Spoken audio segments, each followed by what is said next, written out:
Rahim, Assalamu alaikum. I am Dr. Samra Waheen, Assistant Professor of Hematology at Dow University of Health Sciences. Okay, so today my topic is quite different. जो आप लोग सुनते रहते हैं उससे मैंने कहा कुछ different रखें because transfusion transmitted infections, net testing, CLIA, ये सारी चीज़ें सेफ ब्लड प्रैक्टिसेस में एबीओ डिस्क्रिपेंसीज ये सारी चीज़ें हम लोग पढ़ते ही रहते हैं. So today I decided that what are the global challenges in the blood product supply that can ensure the safe blood transfusion, because unfortunately in Pakistan there is actually the shortage of blood. हम लोग एक तो blood की utilisation भी ज़्यादा कर रहे हैं, जैसे डॉक्टर साहिबा ने बताया पेशेंट ब्लड मैनेजमेंट इम्प्लीमेंट नहीं हुई हुई है. सेकेंडली हमारे पास शॉर्टेज बहुत ज़्यादा है ड्यू टू सेवरल फैक्टर्स जो अब हम ही इसमें ड्यूरिंग द प्रेजेंटेशन करते जाएंगे.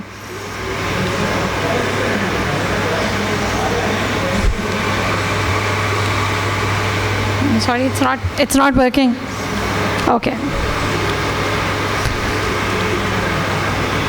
So basically World Health Organization considers blood as an essential medicine. अगर हम essential medicine के 8 components की बात करें किसी भी चीज़ में तो 8 component is the blood transfusion.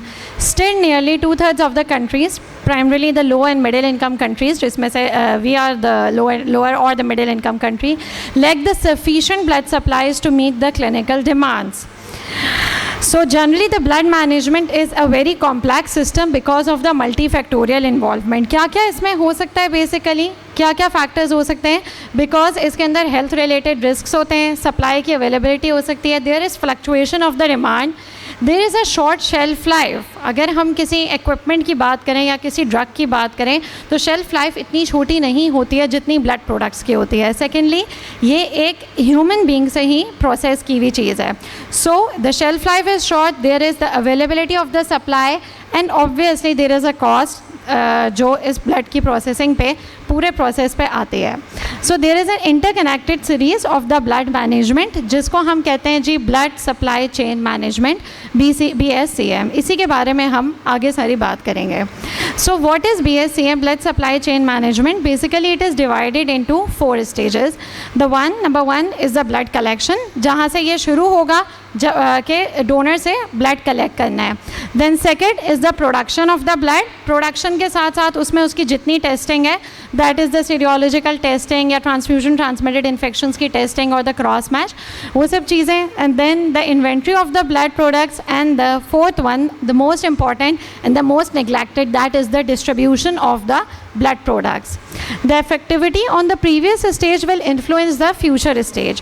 यानी कि प्रोडक्शन उतनी ही बेहतर होगी जैसे कि आपकी कलेक्शन हुई होगी, इन्वेंट्री तभी अच्छी होगी जब प्रोडक्शन सही हुई होगी. सो बेसिकली ये पूरी एक लिंक है और ये चारों एक दूसरे से इंटरकनेक्टेड हैं.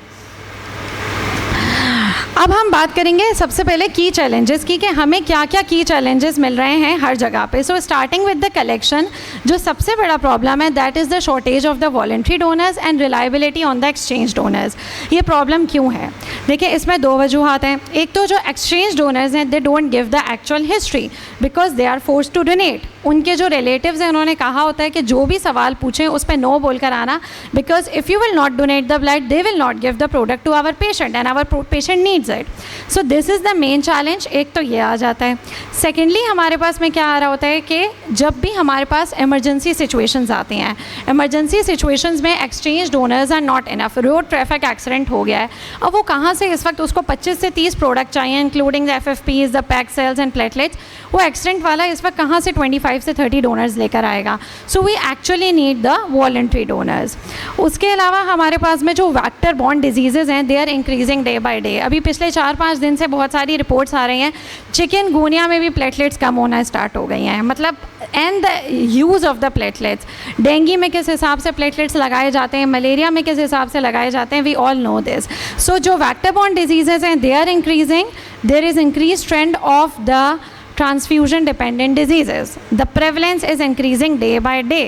इंस्टेड ऑफ डिक्रीजिंग, थैलेसीमिया के भी केसेस बढ़ रहे हैं, हीमोफीलिया के भी केसेस बढ़ रहे हैं, ब्लीडिंग डिसऑर्डर्स के भी केसेस आ रहे हैं, even the blood cancers, the leukaemias acute और chronic, they are also increasing day by day. So ये लोग कहाँ से इतने एक्सचेंज डोनर लाएंगे? आप किसी थैलेसीमिया सेंटर को बोलें कि आप एक्सचेंज डोनर पे चलाओ तो वो कैसे चला सकता है? So all we need is the voluntary donation. So the second, the key, okay, we will talk about the challenges and then the solutions. So the second is the blood product key challenges, production key challenges. So सब जैसा कि मैंने आपको बताया, shelf life छोटी होगी, सबसे बड़ा ये प्रॉब्लम है. Secondly, storage conditions appropriate नहीं हैं. In the production area, storage conditions he proper नहीं है. ना फ्रिजेस मिले ना हैं, ना फ्रीज़र्स हैं, ना एजिटेटर्स हैं. प्लेटलेट फ्रिज में रखे हुए होते हैं, FFP जो है वो एजिटेटर में रखा हुआ होता है. This is very common practice. And जितने भी यहाँ पे ब्लड बैंकर्स हैं वो मुझसे अग्री करेंगे कि it is a common practice, specially in the government sector hospitals. Secondly, हमारे पास इम्प्रॉपर हैंडलिंग होती है. हीमोलिसिस कितना ज़्यादा हो रहा है, हमारे पास लीकेज, प्रोडक्ट जो है वो it was in the cryofuge and वो बर्स्ट हो गई. So this is the wastage. ये सारी चीज़ें आपकी वेस्टेज में आ रही हैं. Then lack of the transportation facilities. Product को ट्रांसपोर्ट करना है, ना गाड़ी है ना कुछ है, किस तरीके से जाएं? अटेंडेंट लेके खुद जा रहा है, पब्लिक बस में जा रहा है, कैसे जा रहा है? 2-2 घंटे 3-3 घंटे लगेंगे. So this lack of quality assurance and training. Concept quality assurance और ट्रेनिंग का बहुत कम जगहों पर है. बहुत कम जगहें हैं जो क्वालिटी एश्योरेंस को या ट्रेनिंग को किसी तरीके से फैसिलिटेट करती हैं. बिकॉज अगर ये नहीं है तो ये सारी गलतियाँ होंगी प्रोडक्शन में, ह्यूमन एरर्स भी होंगे. फिर TTI testing, the increasing trend. अभी डॉक्टर साहब ने बताया hepatitis C is so prevalent. Even in past 1 year, what I have seen is that hepatitis B trend is increasing day by day. After this nucleic acid testing in some of the regional blood centers and the other hospitals, the net testing जो आपकी window period को कम करती है, so hepatitis B is also increasing day by day. तो जितना आपका TTI ज़्यादा आएगा उतने ज़्यादा आपकी वेस्टेज होगी, प्रोडक्शन आपकी उतनी ही ख़राब होगी. जितने आप एक्सचेंज डोनर्स लेंगे उतना ही TTI ज़्यादा आएगा. So all is interlinked. मुझे पिछले दिनों एक डोनर आके बता रहा है, मैं उसकी काउंसलिंग करने लगी थी कि B पॉजिटिव, कह रहे हैं मैडम मेरा तो PCR भी पॉजिटिव है. हैं तो आपने क्यों दिया? मैडम वो देना था ना, ब्लड चाहिए था इसलिए. सो दिस इज़ व्हाट हैपेंस. आपने बताया क्यों नहीं? हम बता देते तो आप लोग ब्लड कैसे देते हैं? So this is what actually happens if you have a lot of exchange donors. Then we have the limited capacities and we have the lack of automation. Security issues. क्या सिक्योरिटी इशू है? Blood गायब हो गया, पता ही नहीं है. कितने security issues हैं यहाँ पे, जितने लोग हैं वो सब, जो भी ब्लड बैंक में काम कर रहा है उसे पता है प्रोडक्ट कहाँ चली गई, किसको चली गई, नहीं पता चलता if there is no automation. And last but not the least, the infrastructure. अब तो हमारी अथॉरिटीज़ भी इसके ऊपर काफ़ी ज़्यादा बात कर रही हैं. लैब्स का एरिया कितना बड़ा होता है और ब्लड बैंक का एरिया कितना कम होता है. तो infrastructure is very important. So next is the distribution, जो हमने कहा था. So inventory management and demand forecasting. आप लोगों में से कितने लोग हैं जिनको इन्वेंट्री मैनेजमेंट और डिमांड फोरकास्टिंग का पता हो या वो करते हो? या तो कोई भी नहीं है या फिर सब है. The response is like this. So it is very important. What is the minimum inventory levels, what is demand forecasting, ये हम अपनी सोल्यूशंस में बात करेंगे. But to be very honest, इसमें कोई पैसों की रिक्वायरमेंट नहीं होती है. आप सब लोग ये कर सकते हैं. ये जो होता है ना कि हम ये कैसे स्टैंडर्ड्स लाएंगे, इट इज़ सो एक्सपेंसिव, इसमें कुछ भी नहीं है. इसमें कोई भी ऐसी चीज़ नहीं है. एवरीवन, जो भी यहाँ पे कंसल्टेंट्स हैं, रेजिडेंट्स हैं, टेक्नोलॉजिस्ट हैं, सुपरवाइजर्स हैं, आप सबसे मेरी रिक्वेस्ट है कि ये चीज़ें आप बहुत ईजीली कर सकते हैं. आप अपनी शॉर्टेज को बहुत ईजीली बचा सकते हैं.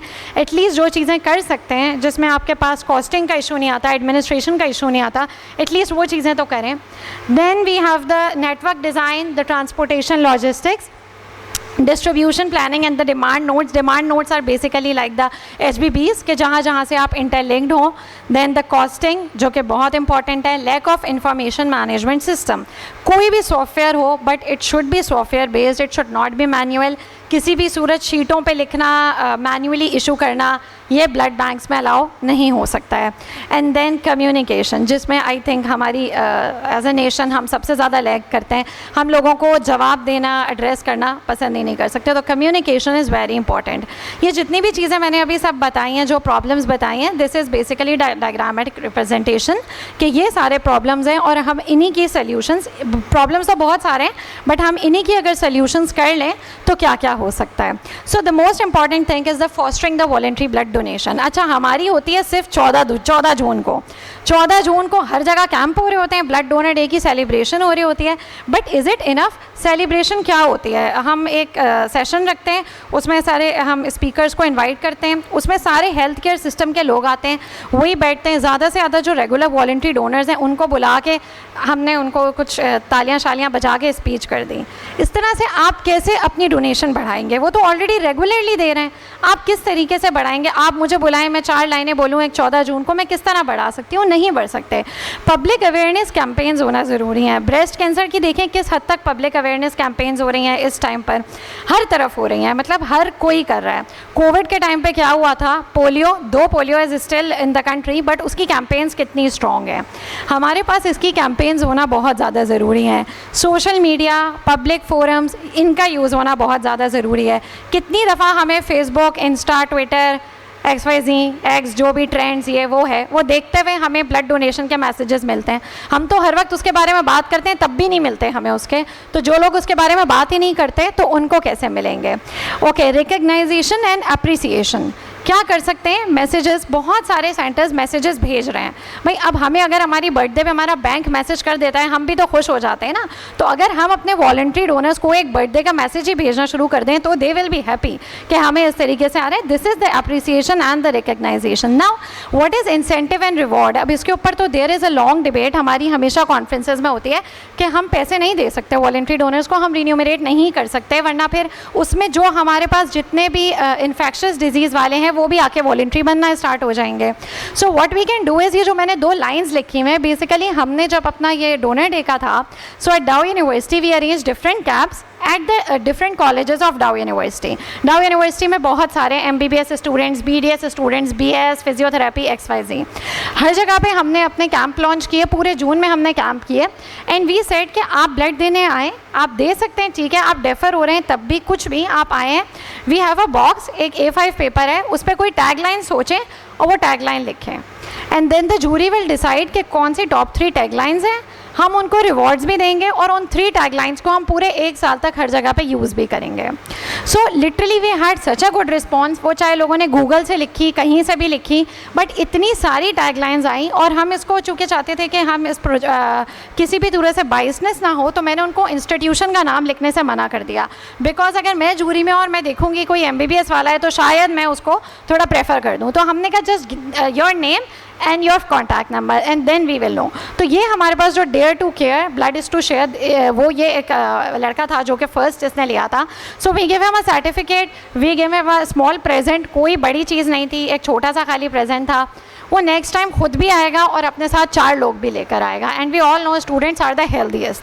तो इस तरीके से हम बेसिकली इंसेंटिव या रिवॉर्ड्स को कर सकते हैं. Temporary collection sites and the mobile vehicles, बहुत सारे जो NGOs हैं, थैलेसीमिया सेंटर्स हैं, वो मोबाइल व्हीकल्स यूज़ कर रहे हैं. लेकिन उसके अलावा अगर हम देखें, जो हॉस्पिटल्स हैं जो एक्सचेंज ट्रांसफ्यूजन्स पे जा रहे हैं, उनके पास कोई कॉन्सेप्ट इस तरह का नहीं है. Okay, use of NLP. किसी को भी पता है व्हाट इज़ NLP? NLP का पता है? AI का तो पता होगा. NLP is a form of AI. It is the natural language processing. इसमें भी लिटरली वैसे नहीं लगते हैं. क्या है NLP? आप लोग सब अपने घर पे जब आप लोग सोशल मीडिया को स्क्रॉल कर रहे होते हैं, अगर आप किसी चीज़ को लाइक करते हैं तो क्या वो चीज़ बार बार आप लोग के पास आना स्टार्ट हो जाती है या नहीं? हो जाती है ना. सब इससे अग्री कर रहे हैं. So this is NLP. So health care settings में इट हैज़ स्टार्टेड. मीन्स कि मैंने अगर ट्विटर पे कोई ट्रांसफ्यूजन के हवाले से, वॉलंटरी डोनेशन के हवाले से लाइक कर दिया है, वही मेरे पास आता रहेगा और इवन मुझे उसकी टारगेटेड ईमेल्स भी आना स्टार्ट हो जाएंगी. This is the way I can get the voluntary donation. So these are the things जो आप करनी है आगे बढ़ने के लिए. सिर्फ और सिर्फ स्पीचेस करने से हम किसी सूरत नहीं बढ़ सकते हैं. कहीं वॉलंटरी डोनेशन इज़ 5%, कहीं 10%, उससे ज़्यादा कोई और रिपोर्टेड नहीं है. कोई एक आध जगह होगी, बट जनरली अगर हम पाकिस्तान में बात करें तो it is not more than that.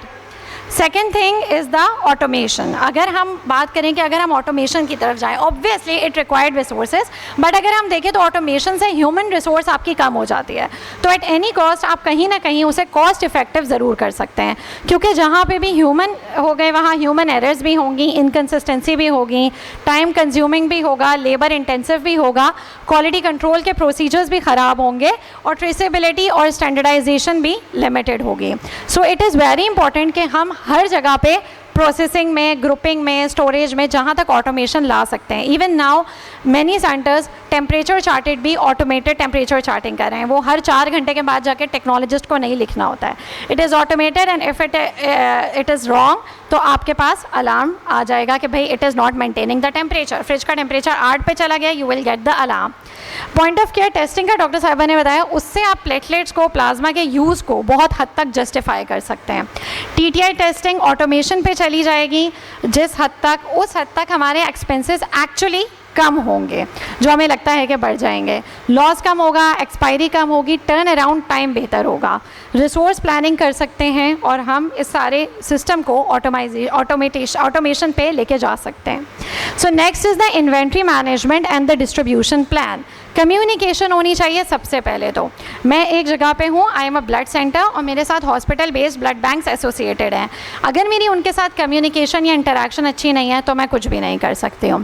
Transshipment policies होनी चाहिए. इतनी गाड़ियाँ हैं, ये इस वक्त निकलनी है, ये जानी है, अगर पॉलिसीज़ सही नहीं हैं तो कुछ भी ठीक नहीं है. Managing the minimum inventory levels, जैसे मैंने आपसे कहा था कि हम बात करेंगे. आप लोगों में से किसी को है आइडिया, आप लोग करते हैं how to calculate the minimum inventory levels? अच्छा देखें, हर चीज़ ना गूगल पे कैलकुलेटर्स हैं एंड फ्री हैं. It is very simple. Either आप वीकली का करें, आइदर आप डेली का करें. 6 मंथ्स का आपने डेटा कैलकुलेट करना है, उसका एवरेज निकालना है, उसमें जो सबसे ज़्यादा दिन का, जो सबसे हाईएस्ट नंबर है उसको सब माइनस कर देना है और आपका मिनिमम इन्वेंट्री लेवल आ जाएगा कि ए पॉजिटिव का इतना होना चाहिए, बी पॉजिटिव का इतना होना चाहिए. You have to manage the minimum inventory level. अगर मिनिमम इन्वेंट्री लेवल मैनेज नहीं हो रहा है, आपकी या तो शॉर्टेज आएगी या वेस्टेज आएगी, कोई एक चीज़ आएगी. इसमें कलर कोडिंग होती है, वो भी कोई इतना मसला नहीं है. अगर मैंने इन्वेंट्री लेवल सेट किया हुआ है and the every colour is green, it is fine, I am going good. If it is pre amber तो इट मीन्स कि अब मुझे शॉर्टेज स्टार्ट हो रही है, और इफ़ इट इज़ रेड तो इट मीन्स कि मुझे ऐसी शॉर्टेज हो गई है कि जिसकी वजह से मुझे, मेरे क्लिनिशियंस को प्रॉब्लम हो रही है. सो it is again, I am telling you कि इसमें कोई ऐसा बहुत रॉकेट साइंस नहीं है. जस्ट सिंपल कैलकुलेशन है. एक कैलकुलेटर लेना है, मैथ्स का फॉर्मूला लगाना है और इसको हम सिंपली बहुत ईजीली कर सकते हैं. एंड लिटरली बिलीव मी, आपके वेस्टेज को बहुत कम करती है. Then managing the travel distance. देखें, अब ट्रैवल डिस्टेंस को मैनेज करना इज़ वेरी वेरी इंपॉर्टेंट. मैं जहाँ यहाँ खड़ी हूँ, अगर मुझे आज यहाँ पे ब्लड बैंक बनाना है, मुझे एक हॉस्पिटल बेस्ड ब्लड बैंक बनाना है, तो मुझे कौन से हॉस्पिटल के साथ एसोसिएट होना चाहिए? इस जगह पे अगर हमें कौन से हॉस्पिटल्स के साथ एसोसिएट होना चाहिए? जो नियरेस्ट हैं आपके बड़े हॉस्पिटल्स, आगा खान और लियाकत. अगर मैं यहाँ पे खड़े होकर एसोसिएट हो जाऊँ किसी कोरंगी में या औरंगी में और इवन डाओ के साथ, तो इट इज़ नॉट अप्रोप्रिएट. तो आपको ट्रैवलिंग डिस्टेंस उस हिसाब से रखना है कि जहाँ पर आपकी ट्रांसशिपमेंट पॉलिसीज़ प्रैक्टिकली काम कर सकें.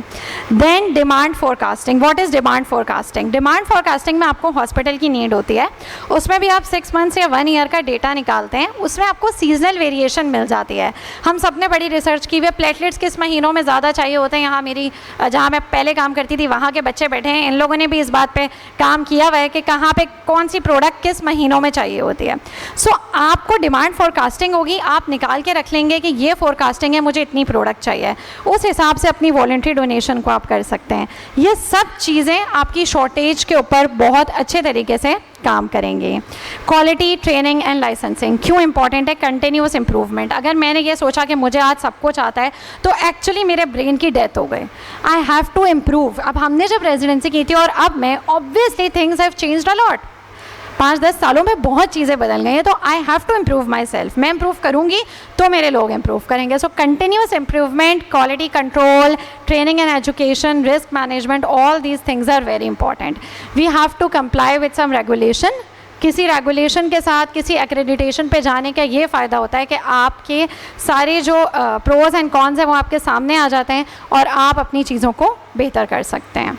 कोलैबोरेशन एंड पार्टनरशिप, जैसा मैंने पहले भी कहा था कि कम्युनिकेशन का बड़ा मसला है, तो ये भी हमारे पास एक बहुत बड़ा इशू है कि हम पार्टनरशिप नहीं करते हैं, हम कोलैबोरेट नहीं करते हैं। भाई कोलैबोरेट करें, ब्लड बैंक्स बनाएं, कुछ टैक्सेस वैक्सेस माफ़ करे उस पर गवर्नमेंट, तो ऑब्वियसली हमारी बहुत सारी चीज़ें बेहतर हो जाएगी। स्टैंडर्डाइजेशन लेकर आएँ, मेरा बड़ा एक वो है। स्टैंडर्डाइजेशन क्या है, कहीं पे TTI में ICT भी हो रहा है, कहीं पे एलाइजा हो रहा है, कहीं पे क्लाया हो रहा है, कहीं पे नेट क्लाया, सब कुछ मिला के सब कुछ हो रहा है। कोई स्टैंडर्डाइजेशन तो हो, कोई तो बीच की चीज़ हो कि ये एक स्टैंडर्डाइजेशन है, इसके ऊपर सबको काम करना है, it should be the minimum level. So these things are very important अगर हमें अपनी चीज़ें बेहतर करनी है। Last but not the least, patient blood management, उसके बारे में आप लोग पहले ही काफ़ी सुन चुके हैं, but the thing is that the right blood to the right patient at the right time. अगर ऐसा करेंगे तो आप अपनी चीज़ों को बहुत हद तक बचा सकते हैं। सो जो कुछ भी कहा उसके ABCDEF पिलर्स हैं। I think I am running short of time already. तो क्या क्या है हमारे पास, रेगुलेटरी फ्रेमवर्क्स हैं, डोनर स्क्रीनिंग एंड टेस्टिंग है, ट्रेसेबिलिटी एंड डॉक्यूमेंटेशन है, कोल्ड चेन मैनेजमेंट है, ethical considerations, audits and continuous improvement.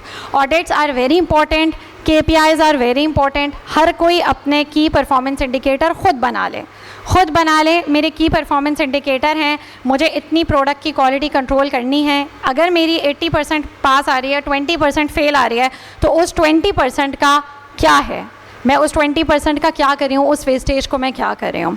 So what is the future, आप लोगों ने सुनी होगी blockchain technology, health care setting में हर जगह आ गई है, बहुत सारी जगहों पे आ गई है। नाउ ब्लड बैंक्स की बारी है। बेसिकली ब्लॉकचेन टेक्नोलॉजी इस सारा आपका ऑटोमेशन, सारा सिस्टम है, उसके थ्रू आपका जो डेटा होगा वो इम्यूटेबल होगा, यानी कि जो डेटा मैंने डाल दिया है मैं उसको इरेज नहीं कर सकती हूँ। सप्लाई चेन की विजिबिलिटी होगी, मेरे पास कितने B पॉजिटिव हैं, कितने A पॉजिटिव, वो स्मार्ट कॉन्ट्रैक्ट्स आप कर सकते हैं, डोनर प्राइवेसी एंड कंसेंट होता है, auditing and compliance and challenges and considerations. मुझसे डिस्क्रिपेंसी रिजॉल्व नहीं हो रही है, इट्स ओके, मैं किसी और जगह पे, किसी और सेंटर में, बेहतर सेंटर पे भेज दूं, बट पेशेंट को मना ना करें। मैं फिनोटाइप नहीं करती हूँ, मैं किसी और सेंटर पे भेज दूं जहाँ पे फिनोटाइपिंग हो सके। So this is actually the future. This is the last slide regarding our blood center at Dow university of health sciences. Basically हमने इनकॉर्पोरेट बिल्कुल इसी मैथड पे किया हुआ है, blood collection, testing, storage, distribution and transfusion. सबका अपना अपना टीम लीडर है, followed by a number of team members. इस वजह से जो एक्चुअली हुआ है वो ये हुआ है कि हमारी जो प्रोडक्ट की वेस्टेज है it is now less than 1% including the TTI। सो ये जो 1% पे हुई है ना, तो मैंने अपने पैसे वहाँ पे बचा लिए हैं। सो आप कॉस्ट इफेक्टिव कर्ज हो सकते हैं और अपनी शॉर्टेज को भी ख़त्म कर सकते हैं अगर अपनी इन सारी चीज़ों को ऑप्टिमाइज़ करें। WHO के अकॉर्डिंग 118.5 मिलियन ब्लड कलेक्ट होता है हर साल। 2023 का ये WHO का डेटा है, जिसमें वो कहते हैं कि 6 मिलियन वेस्ट हो जा सकता है। So 6 million wasted blood is very expensive. Thank you. If you have any questions at the moment, जज़ाकल्लाह।